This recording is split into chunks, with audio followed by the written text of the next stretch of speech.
Kinsay kailan Marian Rivera. Sikat nga artista, sexy nga artista, guwapa nga artista.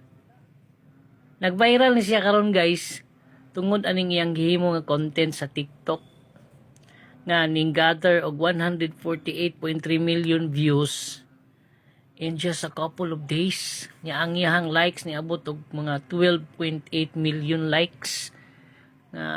Pakabti ko sang simana, daghan na kayo nga ning react. Nya daghan na kayo ning sundog anang iyang content. Kay ba mo kung say interesting ani nga video guys is gipakita ani nga video nga dili nakakinahanglan pa nga magpa-sexy aron lamang nga mo-gather ka og daghan kayo nga mga reactors or makakikuha ka og daghang views sa imong TikTok or daghang likes sa imong TikTok. No, tanawa kuwang na lang mag-jacket siya no. Ang iyang gipakita is pure talent no, ning sayaw lang siya. Nya daghan na kayong ning react.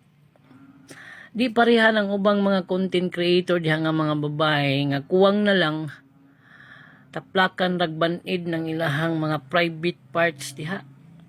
Igwad-igwad taman-taman halos mga kita no tong mga nagpungasing liki sa pagbati aron lamang tan-awon sa mga viewers. Ay ba mo nga dili maayo nang inyong gibuhat nga daghan kay pang mga minors nga makakita sa imong mga video. Mao nay mutatak sa ilang una nga okay ra day mga nana. Sundugon ako na yung nana aron daghan ko views.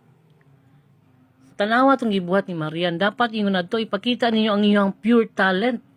So manghinaot ko no sa mga babae diha na kung mahimo ipakita lang ninyong pure talent aron mao nay sundugon sa to ang mga umaabot nga mga kabatan-unan. Na makita nila nga ang ato lang yung ipashow diri sa social media is kung unsay talent nato. Dili na kinahanglan pa nga murag maghubo na tatanan aron lamang nga dayigon ta. Okay, hinaot nga makuha na ninyo nga maayong pagtulunan unta. Kay para ram po na sa kayuhan sa tanan. Okay? Pero nagtupis patos Marian na to. Kaya rin niyang kuha 2 billion sa adlaw lang.